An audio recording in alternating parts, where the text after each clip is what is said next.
So I wanted to show how to take an intraoral scan and then create a model so that they're indexed, and using Blue Sky Plan. This feature is available for free. You don't have to pay any export fee for this.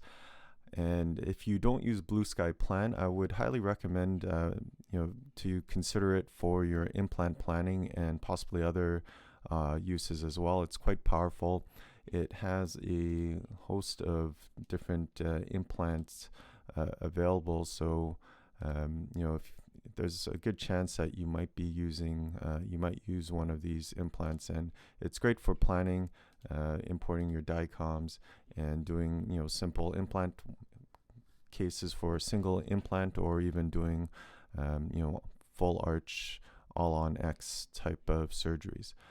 So just to show you here, this is kind of what I've worked up, and what I like about doing this in Blue Sky Plan is that I can move around the indexing pins with having the STLs of, let's say, my temporary denture, or let's say my surgical guide as well, and just ensuring that I'll be able to seat this on the physical printed model, and I can simulate or step through the surgery and just kind of see how things seat and such. So I found this useful, and hopefully you can as well. And so just to start off, we'll start off with just the mandibular and maxillary scan, and we'll hide everything else here. So let's say we planned our implants and we planned our pins for all on X surgery for the maxilla. And basically all you need to do is just go to model manipulation, hit max scan, which is just an intraoral scan, and I'll hit hollow model. What that does is create a 3D printable model that is hollowed out. So you can see the green here. I'll hide this, and you can export that to whatever 3D printing software and print it as is. But if you wanted the indexing pins, there's different softwares to do that. MeditLink is a nice software that can accomplish the same thing, but I like doing this for this purpose in Blue Sky Plan, because then I can visualize where all my planning is, and then just get the pins, making sure the support indexing pins are not in the way.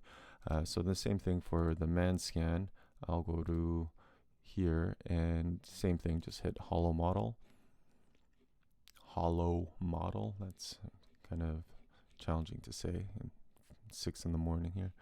All right, and now I will, so now, wrong one, yeah.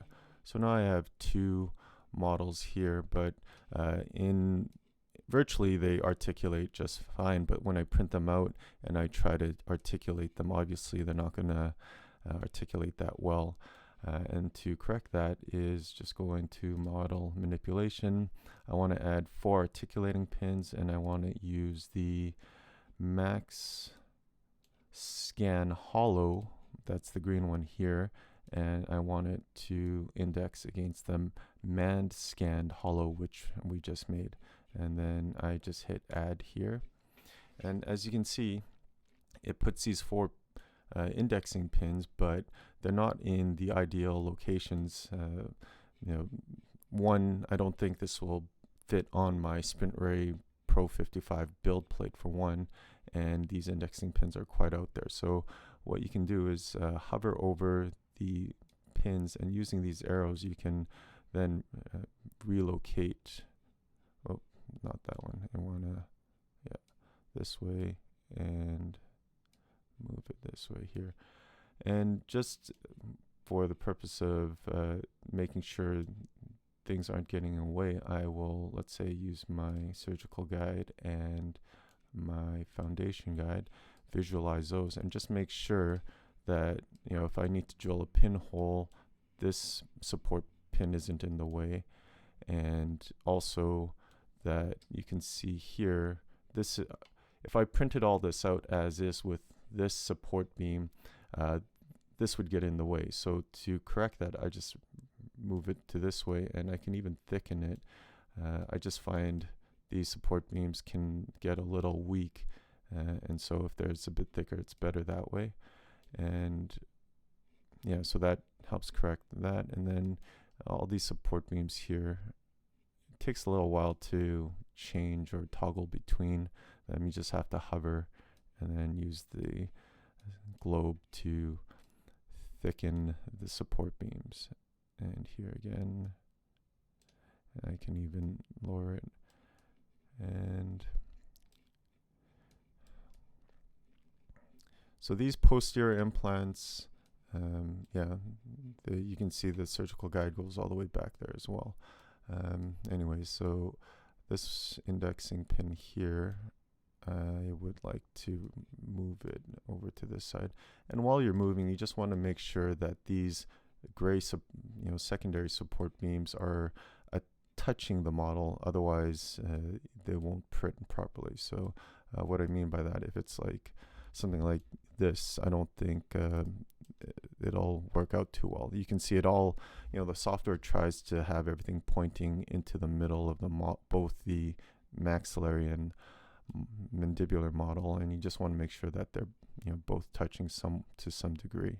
And this one, you just again thicken and thicken. Over here, move this so again it's not in the way of this bone reduction guide, and thicken this here and thicken and move here. So just a quick look. I'm happy with the spacing between the bone reduction guide down here and this as well. And yeah, basically you can see this is kind of how things will look. Obviously these teeth will get in the way of the surgical guide because once you want to extract all these teeth prior to placing the surgical guide, you want to do some bone reduction as well. So that's why these teeth are showing through, if you were wondering.